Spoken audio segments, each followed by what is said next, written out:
കഴിഞ്ഞ തവണ ഞാൻ ചെയ്ത വീഡിയോക്ക് വളരെ നല്ല പ്രതികരണം ഉണ്ടായിട്ടുള്ളത്. 1000 കമന്റ്സും വന്നിട്ടുണ്ടായിരുന്നു. അതിലൊക്കെ കുറേ ആൾക്കാർക്ക് ഒരുപാട് ഡൗട്ട് ചോദിച്ചിട്ടുണ്ടായിരുന്നു. അതിൽ എനിക്ക് പറഞ്ഞു തരാൻ പറ്റുന്നതിന്റെ മാക്സിമം ഞാൻ ക്ലിയർ ചെയ്യാൻ ശ്രമിച്ചിട്ടുണ്ട് ഈ വീഡിയോയിലൂടെ. പിന്നെ ഈ ചാനൽ ആദ്യമായിട്ട് കാണുന്നവരാണെങ്കിൽ അവർക്ക് പെട്ടെന്ന് മനസ്സിലായിക്കൊള്ളണമെന്നില്ല. എൻ്റെ പഴയ വീഡിയോ കയറി കണ്ടു നോക്ക്, അപ്പോൾ നിങ്ങൾക്ക് മനസ്സിലാവും. ഞാൻ വീട്ടിൽ നിന്ന് തന്നെ സ്വിഗ്ഗിയിലൂടെ എങ്ങനെ ഹോംലി ഫുഡ് ബിസിനസ് ചെയ്യാമെന്നതിനെ കുറിച്ചാണ് സംസാരിച്ചിട്ടുണ്ടെന്ന്. അത് നിങ്ങൾ കണ്ടു നോക്കിയാൽ നിങ്ങൾക്ക് കൃത്യമായി അറിയാൻ പറ്റും. അപ്പം നമുക്ക് തുടങ്ങാം അല്ലേ. അപ്പോൾ ആദ്യത്തെ ചോദ്യം നോക്കാം അല്ലേ. എല്ലാവരും ഏറ്റവും കൂടുതൽ ചോദിച്ച ചോദ്യമാണ്. ഞാൻ ആദ്യം തന്നെ ഉത്തരം തരാൻ പോകുന്നത് സ്വിഗ്ഗിയിലും സൊമാറ്റോയിലും എങ്ങനെ രജിസ്റ്റർ ചെയ്യുക എന്നുള്ളത്. അത് വളരെ സിമ്പിളാണ്. നമ്മുടെ മൊബൈൽ ഫോണിലെ പ്ലേ സ്റ്റോറിൽ പോയി സ്വിഗ്ഗി പാർട്ട്ണർ ആപ്പ് ഉണ്ട്, അത് ഡൗൺലോഡ് ചെയ്യുക. നിങ്ങളെ മൊബൈൽ ഫോൺ നമ്പർ ഉപയോഗിച്ച് ലോഗിൻ ചെയ്യുക. അത് കഴിഞ്ഞാൽ പിന്നെ സാധാരണ നമ്മൾ എല്ലാ ഫോമിലും ഫില്ല് ചെയ്യുന്ന പോലത്തെ ബേസിക്കായ കാര്യങ്ങൾ മാത്രമേ ഉള്ളൂ. അതിൽ നിങ്ങളുടെ റെസ്റ്റോറൻറ്റിൻ്റെ പേര്, നിങ്ങളുടെ അഡ്രസ്സ്, പിന്നെ ഫോൺ നമ്പർ, അങ്ങനെയുള്ള ബേസിക്കായ കാര്യങ്ങൾ മാത്രം എല്ലാവർക്കും അറിയാവുന്ന കാര്യങ്ങൾ അതൊക്കെ ഫില്ല് ചെയ്ത് കൊടുക്കുക. അതിൻ്റെ കൂടെ FSSAI സർട്ടിഫിക്കറ്റ്, പാൻ കാർഡ്, പിന്നെ GST അത് ഉണ്ടെങ്കിലും മാത്രം, അത് ഓപ്ഷണലാണ്. GST ഉണ്ടെങ്കിൽ അതും കൂടി ഉൾപ്പെടുത്തുക. ഇതൊക്കെ അപ്ലോഡ് ചെയ്ത് കഴിഞ്ഞാൽ ഏകദേശം സ്വിഗ്ഗിയുടെ 75% പൂർത്തിയായി. അത് കഴിഞ്ഞ് സ്വിഗ്ഗി അത് വെരിഫൈ ചെയ്യും. അത് കഴിഞ്ഞാൽ നമുക്ക് ഒരു ഏകദേശം ഒരു അപ്രൂവൽ കിട്ടിക്കഴിഞ്ഞാൽ നമ്മൾ മെനു ആഡ് ചെയ്യണം. മെനു ആഡ് ചെയ്യുമ്പോൾ ഏറ്റവും കൂടുതലായി ശ്രദ്ധിക്കേണ്ടത് നമ്മുടെ മെനുവിൻ്റെ ഫോട്ടോ അത് വളരെ ക്വാളിറ്റി ഉള്ളതായിരിക്കണം. ഇൻ കേസ് നിങ്ങൾക്ക് അത് എടുക്കാൻ പറ്റുന്നില്ലെങ്കിൽ AI ടൂൾസ് ഉപയോഗിച്ച് നല്ല ഇമേജ് കിട്ടും. അത് നിങ്ങൾ അപ്ലോഡ് ചെയ്യുക. ഇതൊക്കെ കഴിഞ്ഞ് കഴിഞ്ഞാൽ ഏകദേശം 1-2 ദിവസം കൊണ്ട് തന്നെ സ്വിഗ്ഗി ഓൺലൈൻ നമുക്ക് ഔട്ട്ലെറ്റ് ഓപ്പൺ ആക്കാൻ പറ്റും. ഇതുപോലെ തന്നെയാണ് സൊമാറ്റോയിടും. ഒരുപാട് വ്യത്യാസങ്ങളൊന്നുമില്ല. അടുത്ത ക്വസ്റ്റ്യൻ വന്ന് GST നിർബന്ധം ഉണ്ടോ എന്നാണ്. GST നിർബന്ധമില്ല. ആദ്യ സമയത്തൊന്നും ചെയ്യാൻ വേണ്ടി സ്വിഗ്ഗിയിലായാലും സൊമാറ്റോയിലും GSTന്റെ ആവശ്യം വരുന്നില്ല. പിന്നെ നിങ്ങളുടെ ബിസിനസ് 20 ലക്ഷത്തിന് മേലെ നിങ്ങൾക്ക് റവന്യൂ വരുമ്പോൾ മാത്രമാണ് GST ആവശ്യമായി വരുന്നത്. അപ്പോൾ മാത്രം നിങ്ങൾ അതിനെക്കുറിച്ച് ചിന്തിച്ചാൽ മതി. അല്ലാതെ നോർമലി ബേസിക് ആയിട്ട് ആദ്യം തന്നെ ചെയ്യുമ്പോൾ GSTയുടെ യാതൊരു ആവശ്യമില്ല. ഈ പറഞ്ഞ FSSAയും പാൻ കാർഡും മാത്രമേ നിങ്ങൾക്ക് ആവശ്യം വരുന്നുള്ളൂ. അടുത്ത ക്വസ്റ്റ്യൻ കറണ്ട് അക്കൗണ്ട് വേണോ എന്നുള്ളതാണ്. അതിന്റെ ആവശ്യമില്ല. സേവിങ്സ് അക്കൗണ്ട് മതി ആദ്യ സമയത്തൊക്കെ ചെയ്യുമ്പോൾ. പിന്നെ ഇപ്പറയും പോലെ 20 ലക്ഷത്തിന് മേലെ റവന്യൂ വരുമ്പോൾ മാത്രം നിങ്ങൾ GST എടുക്കലോ, ആ സമയത്താണ് കറണ്ട് അക്കൗണ്ടിന്റെ ആവശ്യം വരുന്നത്. അല്ലാതെ നോർമൽ ആയിട്ടാണെങ്കിൽ സേവിങ്സ് അക്കൗണ്ട് മാത്രം മതി. അങ്ങനെയാണ് ഞാൻ സ്റ്റാർട്ട് ചെയ്തത്. അടുത്ത ക്വസ്റ്റ്യൻ എന്തെല്ലാം ഡോക്യുമെന്റ്സ് വേണമെന്നാ. നേരത്തെ പറഞ്ഞ പോലെ തന്നെ FSSAI certificate, pan card, GST ഉണ്ടെങ്കിൽ അതിന്റെ സർട്ടിഫിക്കറ്റ്, പിന്നെ ആധാർ, പിന്നെ അഡ്രസ് പ്രൂഫ്. അതിന് ഇലക്ട്രിസിറ്റി ബില്ലാണ് ചോദിക്കുന്നത്. അല്ല നിങ്ങൾ റെന്റലാണ്, വീട് വാടകയ്ക്ക് നിൽക്കുന്നവരാണെങ്കിൽ അതിന്റെ ഓണറിന്റെ NOC മതി. എന്ന് വെച്ചാൽ നമ്മൾ അവിടെ നിന്ന് ഈ ബിസിനസ് ചെയ്യുന്നതിന് അവർക്ക് യാതൊരു വിരോധവും ഇല്ല എന്ന് കാണിക്കുന്ന NOC അത് മതി. ഇത്രയും കാര്യങ്ങൾ മാത്രമേ സ്വിഗ്ഗി രജിസ്ട്രേഷന് ഫസ്റ്റിൽ ആവശ്യമുള്ളൂ. പിന്നെ GST ഓപ്ഷൻ അല്ല എന്ന് ഞാൻ പറഞ്ഞു, കാരണം അത് നിങ്ങളെ റവന്യൂ കൂടുമ്പോൾ മാത്രമേ അതിന്റെ ആവശ്യം വരുന്നുള്ളൂ. അടുത്ത ചോദ്യം ഹെൽത്ത് ഇൻസ്പെക്ടർ സർട്ടിഫിക്കറ്റ് വേണോ, ഹെൽത്ത് കാർഡ് വേണോ എന്നുള്ളതാണ്. അപ്പോൾ അത് ലൊക്കേഷൻ അനുസരിച്ച് മാറുന്നുണ്ട്. പക്ഷേ ഏറ്റവും ബെറ്ററായ കാര്യം എന്ന് വെച്ചാൽ നിങ്ങളുടെ മുനിസിപ്പാലിറ്റിയിലോ പഞ്ചായത്തിലോ പോയിട്ട് അവരോട് സംസാരിക്കുക. ഹോംലി ഫുഡ് ബിസിനസ്സിന് ട്രേഡേഴ്സ് ലൈസൻസിന്റെ ആവശ്യമുണ്ടോ എന്ന്. നിങ്ങൾ എക്സ്ട്രാ ആൾക്കാരെ ഹയർ ചെയ്യുന്നുണ്ടെങ്കിൽ ഹെൽത്ത് കാർഡ് വേണമെന്ന് എനിക്ക് തോന്നുന്നത്. അല്ല നിങ്ങൾ സോളോ ആയിട്ട് നിങ്ങൾ ഒറ്റക്ക് ഹോംലി ഫുഡ് ബിസിനസ് നടത്തുന്നതാണെങ്കിൽ പല പഞ്ചായത്തുകളും അത് വേവ് ചെയ്യുന്ന കാണാറുണ്ട്. അതിന്റെ ആവശ്യം വരുന്നില്ല. അത് പക്ഷേങ്കിൽ നിങ്ങളൊന്ന് കൺഫേം ചെയ്യണം കറക്റ്റ് ആയിട്ട്. അടുത്ത ക്വസ്റ്റ്യൻ വാടകയ്ക്ക് താമസിക്കുന്നവരാണെങ്കിൽ അവർക്ക് FSSAI രജിസ്ട്രേഷനും കിട്ടുമെന്നും പിന്നെ സ്വിഗ്ഗിയിൽ ബിസിനസ് ചെയ്യാൻ പറ്റുമോ എന്നുള്ളതുമാണ്. നമുക്ക് FSSAI രജിസ്ട്രേഷൻ എടുക്കാൻ വേണ്ടി പ്രോപ്പർട്ടി ഓണർഷിപ്പിന്റെ ആവശ്യം വരുന്നില്ല. സ്വിഗ്ഗി രജിസ്ട്രേഷനും അതിന്റെ ആവശ്യമില്ല. നിങ്ങൾക്ക് വാടകയ്ക്ക് താമസിക്കുന്നവരെങ്കിൽ റെന്റ് എഗ്രിമെന്റ് ഒരു റെന്റ് എഗ്രിമെന്റിന്റെ ഒരു കോപ്പി, പിന്നെ ഇലക്ട്രിസിറ്റി ബില്ല്, പിന്നെ ഹൗസ് ഓണറിന്റെ NOC എന്ന് വെച്ചാൽ 200 രൂപ സ്റ്റാമ്പ് പേപ്പറിൽ ഈ ബിസിനസ് അവിടെ ആ വീടുകൾ അവരുടെ ഓണർഷിപ്പിലുള്ള ആ വീട്ടിൽ ചെയ്യുന്നതിന് അവർക്ക് വിരോധമില്ല എന്ന് കാണിക്കുന്ന ഒരു സർട്ടിഫിക്കറ്റ്, പിന്നെ നിങ്ങളെ ആധാർ കാർഡും പാൻ കാർഡും ഇത്രയേ വേണ്ടൂ. ഇത് ഉപയോഗിച്ച് 100 രൂപ ബേസിക് രജിസ്ട്രേഷൻ നിങ്ങൾക്ക് FSSAIയിൽ എടുക്കാം. ഇത് ഉപയോഗിച്ച് സ്വിഗ്ഗിയിലും സൊമാറ്റോയിലും നിങ്ങൾക്ക് അപ്രൂവൽ കിട്ടും. ഇങ്ങനെ തന്നെ കേരളത്തിലെ ഒട്ടുമിക്ക ഹോം കിച്ചണും പ്രവർത്തിക്കുന്നത്. അടുത്ത ക്വസ്റ്റ്യൻ മലപ്പുറത്തും വയനാടും സ്വിഗ്ഗി ഉണ്ടോ എന്നുള്ളതാണ്. ഉണ്ട്. മലപ്പുറം ഏകദേശം ഈ കൂരിയാട്, കോട്ടക്കൽ പോലുള്ള സ്ഥലങ്ങളിലൊക്കെ സ്വിഗ്ഗി ഉണ്ട്. ടൗൺ ഏരിയകളിലെല്ലാം ഉണ്ട്. പിന്നെ ഉള്ളോട്ടുള്ള സ്ഥലങ്ങളിൽ അത്ര അവൈലബിൾ ഇല്ല. അർബൻ ഏരിയയിൽ മാത്രമേ സ്വിഗ്ഗിയും സൊമാറ്റോയും അവൈലബിൾ ആയിട്ടുള്ളൂ. ഇപ്പോൾ ഭാവിയിൽ ചിലപ്പോൾ ലിസ്റ്റ് ചെയ്യപ്പെട്ടേക്കാം. പക്ഷെ ഇപ്പോൾ ടൗൺ ഏരിയകളിൽ മാത്രമാണ് മേജറായിട്ടുള്ളത്. പിന്നെ മറ്റൊരു കാര്യം എന്താണെന്ന് വിചാരിച്ചാൽ നിങ്ങൾ ഈ സ്വിഗ്ഗി അവൈലബിൾ അല്ലാത്ത ഏരിയയിലാണ് നിങ്ങൾ ഉള്ളതെങ്കിൽ സ്വിഗ്ഗിക്ക് നിങ്ങൾ മെയിൽ അയച്ചു കഴിഞ്ഞാൽ നിങ്ങളുള്ള ആ ഒരു ഏരിയയിൽ സ്വിഗ്ഗി അവൈലബിൾ ആക്കാനുള്ള ചാൻസ് ഉണ്ട്. അപ്പോൾ അങ്ങനെ ഒന്ന് ട്രൈ ചെയ്ത് നോക്കുന്നത് ബെറ്റർ ആയിരിക്കും. അടുത്ത ക്വസ്റ്റ്യൻ എന്ത് പാക്ക് ചെയ്യും, എങ്ങനെ പാക്ക് ചെയ്യുന്നുള്ളതാണ്. പാക്ക് ചെയ്യാൻ വേണ്ടിയിട്ടുള്ള എല്ലാ സാധനങ്ങളും നമുക്ക് മാർക്കറ്റിൽ ഇപ്പോൾ കിട്ടുന്നുണ്ട്. ഇനി അങ്ങനെയല്ലെങ്കിൽ നിങ്ങൾ പാർട്ട്ണർ ആപ്പ് ലോഗിൻ ചെയ്താൽ തന്നെ നിങ്ങളത് ചെയ്തുകൊണ്ടിരിക്കുമ്പോൾ തന്നെ നിങ്ങൾക്ക് സ്വിഗ്ഗിയിലും സൊമാറ്റോയിലും തന്നെ ഇത് നമുക്ക് പാക്ക് ചെയ്യാനുള്ള എല്ലാ ഐറ്റംസും അവൈലബിൾ ആണ്. അപ്പോൾ നിങ്ങൾക്ക് അതിൽ തന്നെ ഓർഡർ ചെയ്ത് നിങ്ങൾക്ക് വാങ്ങാം. ഇനി അല്ലെങ്കിൽ ആമസോണിൽ ഓർഡർ ചെയ്യാം. പക്ഷെ ഞാൻ ചെയ്തുകൊണ്ടിരുന്നത് എങ്ങനെയാണെന്ന് ഞങ്ങൾക്ക് പറഞ്ഞുതരാം. ഞാൻ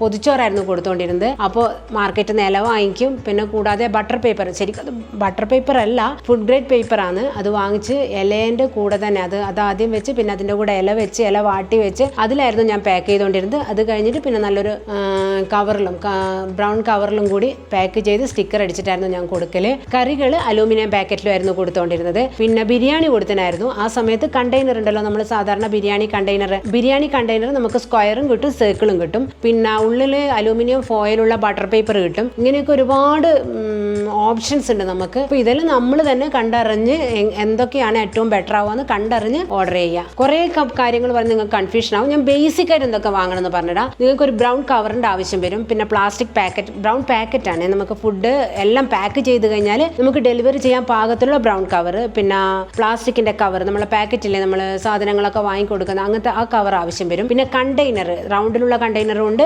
പിന്നെ ഓവൽ ഷേപ്പ് ഉള്ളതുകൊണ്ട് ഇത് രണ്ടും ആവശ്യം വരും. പിന്നെ കറി കൊടുക്കാൻ വേണ്ടിയിട്ട് അലൂമിനിയം കവർ ആവശ്യം വരും. പിന്നെ അലൂമിനിയം ഫോയിൽ, ഇതിനുള്ള കാര്യങ്ങൾ ഇത്രയൊക്കെ ഉണ്ടെങ്കിൽ തന്നെ നമുക്ക് ബേസിക് ആയിട്ടുള്ള എല്ലാ ഫുഡും കൊടുക്കാൻ പറ്റും. പിന്നെ അല്ല നിങ്ങൾ ഇനി ഷവർമ പോലുള്ള എക്സ്ട്രാ ഐറ്റംസ് അങ്ങനെ എന്തെങ്കിലും ഓർഡർ ചെയ്യുന്നതിന് അത് ഷവർമ കൊടുക്കാൻ തന്നെയുള്ള കവർ ആമസോണിൽ നമുക്ക് വാങ്ങിക്കാൻ കിട്ടുന്നുണ്ട്. ഇനി അല്ല ഈ പറഞ്ഞ കാര്യങ്ങളിലൊക്കെ തന്നെ നിങ്ങൾക്ക് അതിൻ്റെതായ രീതിയിൽ കവർ ചെയ്ത് നല്ല ഭംഗിയായി പ്രസന്റ് ചെയ്യാൻ പറ്റും. അല്ല ഇനി ഒരുപാട് കാര്യങ്ങൾ പറഞ്ഞാൽ നിങ്ങൾക്ക് കൺഫ്യൂഷൻ ആവും. നിങ്ങൾക്ക് പിന്നെ അത് മാത്രമല്ല, നിങ്ങൾക്ക് പറയുന്നത് നിങ്ങൾ ചെയ്തു വരുമ്പോൾ നിങ്ങൾക്ക് തന്നെ ഐഡിയ വരും എന്തൊക്കെ എവിടെയൊക്കെ എങ്ങനെയൊക്കെ ചെയ്യണം എന്ന്. അതുപോലെ ഞാൻ ഇങ്ങനെയാണ് ചെയ്തത്, കാരണം എനിക്ക് ആരും പറഞ്ഞു തന്നിട്ടില്ല. ഞാൻ പിന്നെ ഓരോന്നും ചെയ്യുമ്പോൾ എൻ്റെ ഉള്ളിൽ ചിന്ത വരാം, ഇത് കൊടുക്കാൻ എന്താണ് വേണ്ടത്, ഇനിയിപ്പം ഇത് ഇത്ര മനോഹരമായി കൊടുക്കാൻ എന്താ വേണം. അപ്പം നമ്മുടെ ഉള്ളിൽ തന്നെ അങ്ങനെ ഓരോ തോട്ട് വരും. നമ്മൾ അതിൻ്റെ പിറകെ നമ്മൾ പോകും. അപ്പം നമുക്ക് ഓട്ടോമാറ്റിക്കായിട്ട് ഇതൊക്കെ നമുക്ക് മനസ്സിലാക്കാനും അറിയാനും കൊടുക്കാനും പറ്റും. അടുത്ത ക്വസ്റ്റ്യൻ, ബില്ലിങ്ങിന് പ്രിന്ററിൻ്റെ ആവശ്യമുണ്ടോ, ലാപ്ടോപ്പ് വേണോ എന്നൊക്കെയാണ്. ഇതിൻ്റെ ഒന്നും ആവശ്യമില്ല. എല്ലാ കാര്യങ്ങളും നമ്മൾ ഓർഡർ ആക്സെപ്റ്റ് ചെയ്യുന്നതായാലും ഓർഡർ ഹാൻഡിൽ ചെയ്യുന്നതായാലും ഒക്കെ നമുക്ക് നമ്മുടെ മൊബൈൽ ഫോണിൽ തന്നെ ചെയ്യാൻ പറ്റും. പേ ഔട്ടിൻ്റെ കാര്യങ്ങളും എല്ലാം മൊബൈൽ ഫോണിൽ തന്നെ നമുക്ക് ഡീൽ ചെയ്യാൻ പറ്റും. ഇനി നിങ്ങൾ ബിസിനസ് വൈഡ് ചെയ്യുമ്പം ഇത് കുറച്ചുകൂടെ വലുതാക്കണം എന്ന് ആഗ്രഹം വരുമ്പോൾ മാത്രം നിങ്ങൾക്ക് ബില്ലിങ്ങിൻ്റെ ആവശ്യം വരുള്ളൂ. അപ്പം നിങ്ങൾക്ക് 1000-2000 രൂപ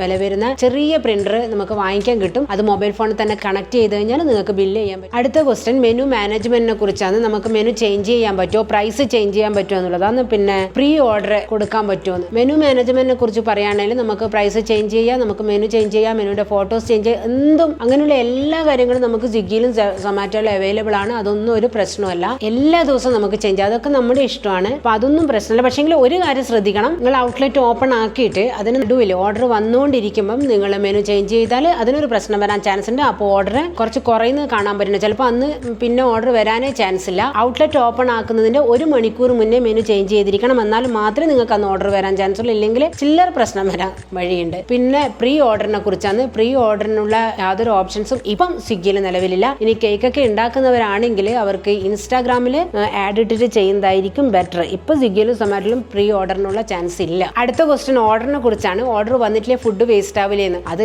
ശരിയായൊരു ചോദ്യമാണ്. ഓർഡർ വന്നിട്ടില്ലേ ഫുഡ് വേസ്റ്റ് ആവും, അത് ഉറപ്പുള്ള കാര്യമാണ്. അപ്പോൾ അതിനാണ് ഞാൻ ആദ്യമേ പറഞ്ഞത്, നിങ്ങൾ ആദ്യം തന്നെ ഒരുപാട് ഫുഡ് വെച്ചിടാൻ ശ്രമിക്കരുത്. നിങ്ങൾക്ക് ആവശ്യമുള്ളതിനേക്കാളും 1-2 പേർക്കുള്ളതേ അധികം വെക്കാൻ പാടുള്ളൂ. പിന്നെ ആദ്യം തന്നെ നിങ്ങൾക്ക് ഒരുപാട് ഓർഡർ ഒന്നും വരില്ല. എനിക്ക് ആദ്യം വന്ന് ഒരു ഓർഡറാണ്, പിന്നെ പിറ്റേന്ന് ദിവസം വന്ന് 3 ഓർഡറാണ്. 3 ഓർഡറല്ല 3 പേർക്കുള്ള ചോറാണ് വന്നത്. കാരണം രണ്ടാമത്തെ ഓർഡറിൽ 2 പേർക്കുള്ള ഊണിനാണ് ഓർഡർ വന്നത്. അപ്പൊ അങ്ങനെയൊക്കെ വരുള്ളൂ. അപ്പൊ അത് ശ്രദ്ധിച്ച് ചെയ്യാം. അത് നിങ്ങളെ കൈമേലിരിക്കുന്നതിന്റെ കഴിവ്, അത് ആലോചിച്ച് ശ്രദ്ധിച്ച് ചെയ്യുക. കാരണം ആദ്യം തന്നെ വളരെ കുറച്ച് ഓർഡർ അത് കൂട്ടി കൊണ്ടുവരും. ഒരു ദിവസം ഓരോ ഓർഡർ വന്നാൽ പിന്നെ 3 ആവും, പിന്നെ അത് 5 ആവും, അങ്ങനെ കൂടി വരിക ചെയ്യുക. അപ്പൊ അത് നിങ്ങൾ ശ്രദ്ധിച്ച് കൈകാര്യം ചെയ്യണം. പിന്നെ ഓർഡർ നന്നായി വരുന്ന ദിവസങ്ങളിൽ ഞായറാഴ്ചകളിൽ നന്നായി ഓർഡർ വരും. കാരണം മിക്ക ഹോട്ടലുകൾ അന്ന് പൂട്ടിയിരിക്കും. അപ്പൊ ഞായറാഴ്ച ഏകദേശം നിങ്ങൾ 11 മണിക്ക് നിങ്ങൾ എത്ര മണിക്കാണ് ഔട്ട്ലെറ്റ് ഓപ്പൺ ആകുന്നത്, ഔട്ട്ലെറ്റ് ഓപ്പൺ ആകുന്ന സമയം തന്നെ ഓർഡർ വരും. ഇഷ്ടം പോലെ ഓർഡർ വരുന്ന ദിവസം ഞായറാഴ്ച, ഹോളിഡേയ്സ്, അതുപോലെ ദിവസങ്ങളിൽ ഗവൺമെന്റ് ഹോളിഡേയ്സ് എല്ലാം നന്നായി ഓർഡർ വരുന്ന ദിവസം. അപ്പൊ അന്നൊക്കെ കുറച്ചധികം വെക്കും. എന്ന് വെച്ചാൽ ഒരുപാട് വെച്ചിടാനുള്ള പറയുന്നത്. നിങ്ങൾക്ക് തന്നെ ഒരു ഏകദേശം ഒരു ഐഡിയ ഉണ്ടാവുമല്ലോ, ഇത്ര ദിവസം ഇത്ര വന്നിരിക്കുന്നു, ഇല്ലെങ്കിൽ കഴിഞ്ഞ ആഴ്ച ഇത്ര വന്നിരിക്കുന്നു, അപ്പോൾ ഈ ആഴ്ച ഇത്ര വരും. അപ്പോൾ അതിനനുസരിച്ച് നിങ്ങൾ മാനേജ് ചെയ്യാതെ നമുക്ക് പറയാൻ പറ്റുമോ നിങ്ങളെ കയ്യിലിരിക്കുന്ന ഫുഡ് വേസ്റ്റ് ആവണോ വേണ്ടയോ എന്നുള്ള കാര്യം. അടുത്ത ക്വസ്റ്റ്യൻ കമ്മീഷനെ കുറിച്ചാണ്. കമ്മീഷൻ എന്ന് പറഞ്ഞാൽ സ്വിഗ്ഗിയിലായാലും സൊമാറ്റോ ആയാലും 26% ആക്ച്വൽ കമ്മീഷൻ വരുന്നത്. പിന്നെ ഒരുപാട് ചാർജസ് വേറെ ഉണ്ട്. GST ചാർജ്, പിന്നെ ഡെലിവറി ബോയ്സിന്റെ ചാർജ്, അങ്ങനെയുള്ള ചാർജുകളെല്ലാം അടക്കം ഏകദേശം ഒരു 10% കൂടി എക്സ്ട്രാ വരുന്നുണ്ട്. മൊത്തം ഏകദേശം 36% സ്വിഗ്ഗിയിലും സൊമാറ്റോയിലും 35 തോന്നുന്നു അത്രയും വരുന്നുണ്ട് കമ്മീഷൻ. അപ്പൊ നിങ്ങൾക്ക് കിട്ടുന്ന എമൗണ്ട് എങ്ങനെയാണെന്ന് ചോദിച്ചാൽ ഈ 36% കമ്മീഷൻ മൈനസ് നിങ്ങളെ പ്രൈസിൽ നിന്ന് 36% കമ്മീഷൻ മൈനസ് ചെയ്തിട്ടുള്ള എമൗണ്ട് ആണ് നിങ്ങളുടെ അക്കൗണ്ടിലേക്ക് വരിക. ഏകദേശം എല്ലാ ആഴ്ചയും കൃത്യ ദിവസം നമുക്ക് വന്നുകൊണ്ടിരുന്ന ബുധനാഴ്ചയാണ് ഔട്ട്ലെറ്റ് അക്കൗണ്ടിലേക്ക് പൈസ വരെ പേ ഔട്ട് വരുന്നത്. എല്ലാ ആഴ്ചയാണ് പേ ഔട്ട് വരുന്നത്. നമുക്ക് ബുധനാഴ്ച വന്നുകൊണ്ടിരുന്നത്. സൊമാറ്റോയ്ക്കും സ്വിഗ്ഗിക്കും ഏകദേശം ഒരു ദിവസത്തിന്റെ വ്യത്യാസവും മറ്റും ഉണ്ട്. പിന്നെ കമ്മീഷൻ ഈ ഭയങ്കര പോപ്പുലർ ആയിട്ടുള്ള ഹോട്ടലിനാണെങ്കിൽ 36% നിന്ന് അത്രത്തോളം വരുന്നില്ല, കുറച്ച് കുറവ് കാണുന്നുണ്ട്. അതെന്താണ് അതിന്റെ ബേസിക് എന്നറിയില്ല, പക്ഷെ അങ്ങനെ കുറഞ്ഞ് കാണുന്നുണ്ട്. ഹോംലി ഫുഡിനെല്ലാം ഏകദേശം 36% ആണ് സ്വിഗ്ഗിന്റെയും സൊമാറ്റോന്റെയും കമ്മീഷൻ. അടുത്ത ക്വസ്റ്റ്യൻ, സ്വിഗ്ഗിയിലെ ആഡ്സ് കൊടുക്കണം എന്നുള്ളതാണ്. ആഡ്സ് കൊടുക്കണം നിർബന്ധമില്ല, ഞാൻ റെക്കമെൻഡ് ചെയ്യില്ല. കാരണം വെച്ചാൽ അത്രത്തോളം പ്രോഫിറ്റബിൾ അല്ല ആഡ്സ് കൊടുക്കുന്നത്. പിന്നെ എനിക്ക് പറയാനുള്ളതെന്ന് വെച്ചാൽ ഡിസ്കൗണ്ട് കൊടുക്കുന്നത് കുറച്ചുകൂടെ ബെറ്റർ ആണ്. ഇത് നിങ്ങൾക്ക് എങ്ങനെയാണോ നിങ്ങൾ കൊടുക്കുന്ന ഫുഡിന്റെ മാർജിൻ അത്രയും ഹൈ മാർജിൻ ഉള്ളതാണെങ്കിൽ ഡിസ്കൗണ്ട് കൊടുക്കുന്നു, ആഡ്സ് കൊടുക്കുന്ന എത്രയും ബെറ്റർ ആയിരിക്കും. പക്ഷേങ്കിൽ ആഡ്സിനോട് ഞാൻ അത്ര യോജിക്കുന്നില്ല. ഡിസ്കൗണ്ട് നിങ്ങൾ പക്ഷെ ഒന്നും നിങ്ങളെ റവന്യൂ തൊട്ട് നിങ്ങൾ കളിക്കരുത്. നിങ്ങൾക്ക് എത്രയാണോ നിങ്ങളുടെ റവന്യൂ ആഗ്രഹിക്കുന്നത് അതിന് ഓവറായി കോംപ്രമൈസ് ചെയ്യുന്ന ഒരു ആഡ്സ് ആയാലും ഡിസ്കൗണ്ട് ആയാലും നിങ്ങൾ നിൽക്കാൻ പാടില്ല. അതിന് ഞാൻ റെക്കമെൻഡ് ചെയ്യുന്നില്ല, ഞാൻ യോജിക്കുന്നില്ല അതിനോട്. അടുത്ത ക്വസ്റ്റ്യൻ എന്താണെന്ന് വെച്ചാൽ എന്തൊക്കെ സെല് ചെയ്യാം എന്നുള്ളതാണ്. പിക്കിൾ സെല് ചെയ്യാൻ പറ്റുമോ, കേക്ക് കൊടുക്കാൻ പറ്റുമോ, പിന്നെ സ്നാക്സ് കൊടുക്കാൻ പറ്റുമോ, ഒക്കെ നമുക്ക് കൊടുക്കാം. ഇതെന്തൊക്കെ നിങ്ങളെ കയ്യിൽ കൊടുക്കാനുണ്ടോ ഒക്കെയും കൊടുക്കാം. പക്ഷെ നിങ്ങൾ അവിടെ ചിന്തിക്കേണ്ടതെന്ന് വെച്ചാൽ നമുക്ക് കേക്ക് ആയാലും പിക്കിളായാലും സ്നാക്സ് ആയാലും നമുക്ക് പെട്ടെന്ന് പ്രിപ്പയർ ചെയ്ത് കൊടുക്കാൻ പറ്റില്ല.